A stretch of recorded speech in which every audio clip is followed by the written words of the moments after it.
Hey everybody, this is Keith here of Euphoria Pictures. Welcome back to my channel. So another week, folks, another haul, and picked up some interesting films to say the least. Not all great movies, but some are quite decent. One or two films I was kind of late getting to, but I'm kind of happy now that I did get around to watching them, especially now when there's not a whole lot to watch out there. So let's not waste any time, let's get right into it. So the first film I got for this week is Wolf Creek 2. We only just watched part 1. Now, I've seen part 1 years ago, but we revisited there the other night, and I have to admit, I quite enjoyed it. So I didn't actually realise they actually made a sequel to it. And even more surprising, they actually made a TV series to it, which I had no idea. But this film, they got your man back. They got the director back, the same director. What's his name? Greg McLean, and of course the main fella. I think his name is John Jarratt. Has come back to reprise his role. This film, it was okay. It wasn't mind blowing. I really appreciate it because I thought when we kind of went into it, when I bought it and we started watching it, I kind of was looking at my fiance and going, you know what, they're going to do the same thing. They're just going to repeat the same beats as the first one. But I'm happy to say that they actually didn't do that. This film had more of like a Hitcher feel to it, which was a pleasant surprise.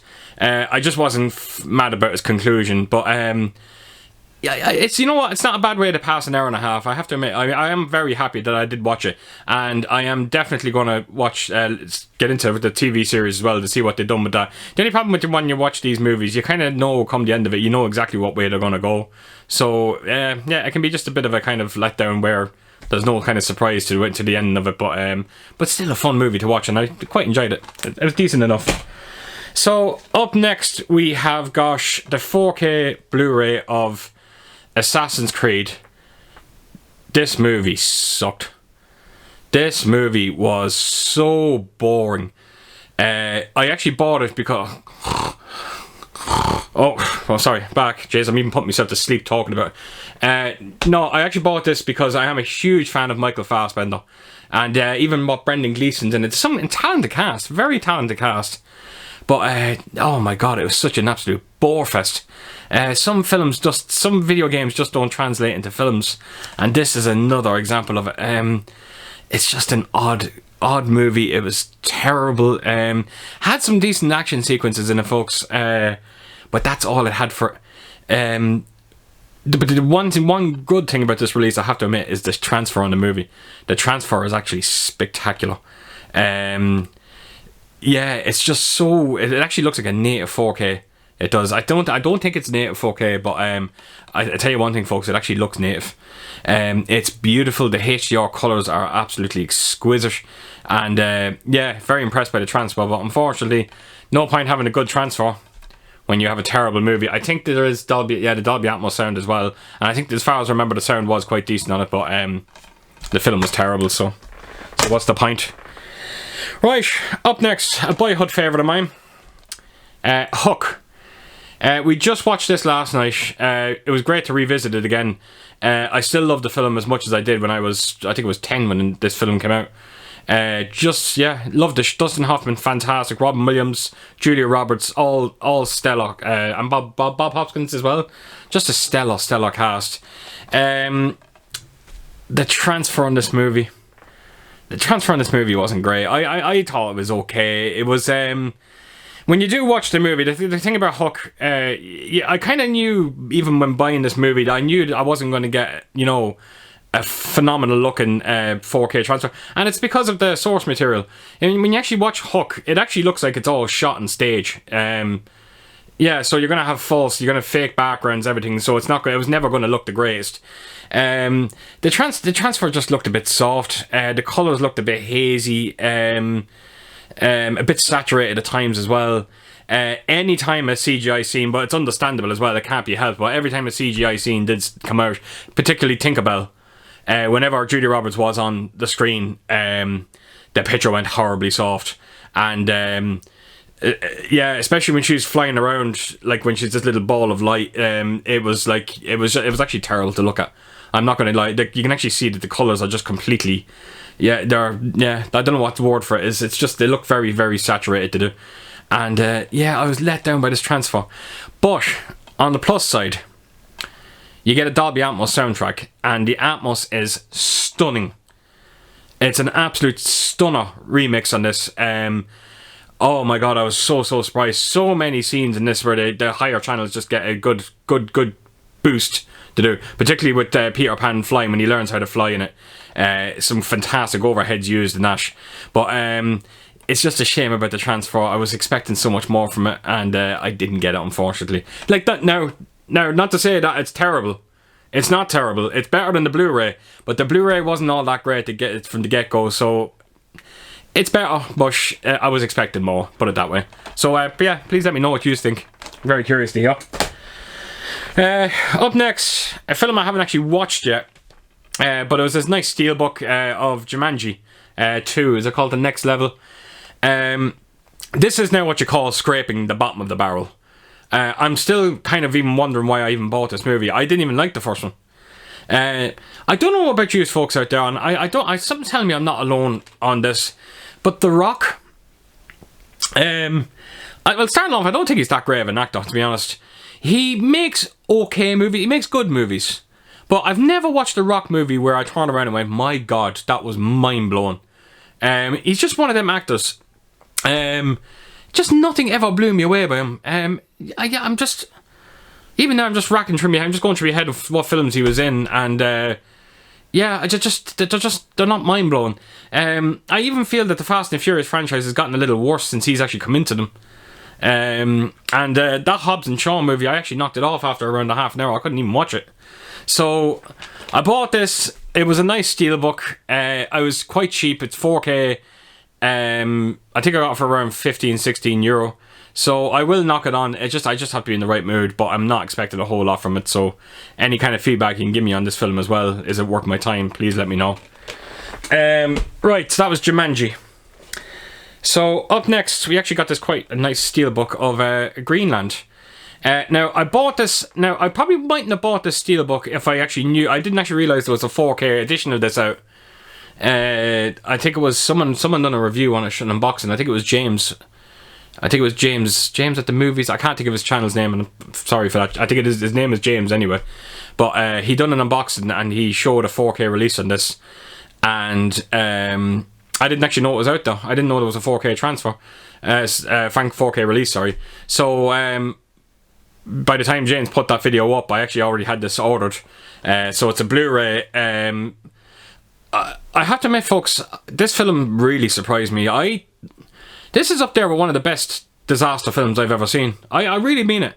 Like, people will, like, you know, when I say disaster, I'm talking about kind of like meteor, asteroid movies like Deep Impact, Armageddon, Meteor. This is probably the best one I've actually seen. I like the way what they've done with it. They make it out right from the get-go that this is not going to end well for the Earth. You know it's not. There's not going to be none of this crap where, oh, let's send up 50 nukes and try and blow it out of the sky and this, that, and the other. There's none of that. There's no kind of military men sitting around a table. None of that crap with NASA. None of that. It's just a simple story of a man trying to get to his wife, and they're trying to get to Greenland where the bunkers are, and it's a real surprise. And Gerard Butler, I'm telling you the truth, I'm actually a fan of Gerard Butler. I think he's great. But I'm very surprised by his performance in this movie. Very convincing, and again, I actually just got this today, and I can't wait to watch it again. So if you haven't checked out Greenland, it's a fun movie. Do check it out. Right, up next, we got a Second Sight release. And folks, now, I'm not kidding you, this took me by surprise, this movie. It is phenomenal. So it's Take Shelter, and it's a limited edition by Second Sight. There's only 2,000 of this. Now, again, I'm kind of just want to put that question out there, folks. This thing, like, it says on the back of it there, it actually says limited to 2,000. It's written across there somewhere. But it says limited to 2,000. Now, my problem is, when you get these, now a few of these Second Sights come out like this, where you get limited to 2,000, limited to 3,000. I would like to get a number. I want to know what number I am in that 2,000. I think that when they say that they're limited to 2,000 and they don't give you a number, I think it's bullshit. It's so many times, like this film, I think it's like 94% on Rotten Tomatoes. Okay, granted, it's not the most popular movie in the world, but come on, 2,000 copies, they should be gone by now. So I don't know. I wonder sometimes whether or not there is 2,000 of them, or is there more? And they're just putting that 2,000 just to make them sell quicker.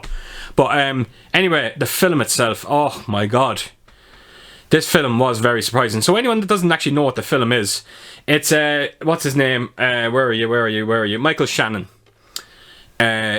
He gets visions of an apocalyptic storm. And yeah, he's just having visions, like dreams. He's constantly dreaming about it. And the whole film is basically he has a shelter at the back of the house, and he's just starting to basically he wants to do up the shelter. But the whole movie is kind of like, okay, is he kind of delusional, or is he actually seeing these visions? Is what he's seeing is going to come to pass? And yeah, it's just basically that. And until you get to see its final moments and see whether or not. You see exactly what did happen at the end of it. But Michael Shannon in this movie, oh my god, how he wasn't even nominated for an Oscar for this movie was cruel. He is absolutely, for his performance alone in this movie, it's worth the watch. And I thought Jessica Chastain was absolutely fantastic in it as well. She's fantastic, I think, in anything she's in. But my god, Michael Shannon really knocked it out in this one. I think he's a woeful underrated actor. You rarely hear his name mentioned, and it's a shame because he deserves better. But folks, if you have not seen this movie, take shelter, check it out. You are going to be blown away by it. So yeah, and another nice release from Second Sight. Right, last but not least, we have Midnight Classics, The Fly Collection. Look at the artwork on that. Isn't that just that is insane. This Midnight Classics, I again, you're probably sick of me saying it. This is an incredible company. I actually have another 2 box sets coming from them now. I have an Army of Darkness, Evil Dead Army of Darkness coming, and I have The People Under the Stairs coming, and they're all done in these gorgeous deluxe sets. Lovely thick boxes, hard boxes, just like the Arrow's limited releases, and they're just full of goodies. Now, I mentioned this in the previous video. It's weird because when you look at the spine, it does say Midnight Classics, but then somewhere on the back as well, they do say Midnight. I think it's Midnight Factory. So I really do think that this is the Italian Scream Factory. They must have some sort of links to each other, because everything they're bringing out, Scream Factory has brought out. And I'm nearly positive. I'm positive that The Fly did come out. The Fly Collection did come out on Scream Factory. So in this release, you get I think this is a 6-disc box set. You get the original Fly movie and its sequel, and its 2 sequels. I think it is. I think it's the original trilogy. Then you've got the David Cronenberg Fly, and you got the sequel to that one, and then you also get a bonus disc. So it's a 6-disc set. €35, folks. 35 quid. It's insane. It's mad money. It's yeah. If it's still available, get it. Just don't even think about it. Just buy it, because in this as well, you get postcards. You get postcards for each film. You might the discs that they're actually housed in as well. There's actually a book as well. You get a digibook with that as well. It's just a stellar release, and again, I am going to do a video someday on them all when I basically get the other 2 in. But when you actually do look at them, they all go perfectly together in the collection. They're going to look phenomenal when they're all together, and I'm going to try and buy as many of them as I can. Hopefully I will get them all someday. They are going up. Some of them are. My Army of Darkness now that I bought cost nearly €70. I paid a bit of money for it, but I thought it looked absolutely extraordinary. But yeah, so if you're familiar with the Scream Factory release, you should be very familiar with this. It is loaded with features. The transfers are, they're fantastic. But like, let's face it, anything the Scream Factory brings out, that transfers 9 out of 10 times. They look absolutely fantastic, and that's including with the original films as well. They look absolutely beautiful. Cannot wait to revisit, especially the original ones. I'm dying to actually see the sequel to Jeff Goldblum's one. I have not seen that film in probably 20 years. I have never actually owned it. VHS was the last time I owned that sequel. I never had it on DVD. I never had it on Blu-ray. This is the first time now of it. So yeah, folks, again, I think it's still available on Amazon. It's probably gone up a little bit. It's probably around 40 quid now. Pick this up. Phenomenal release.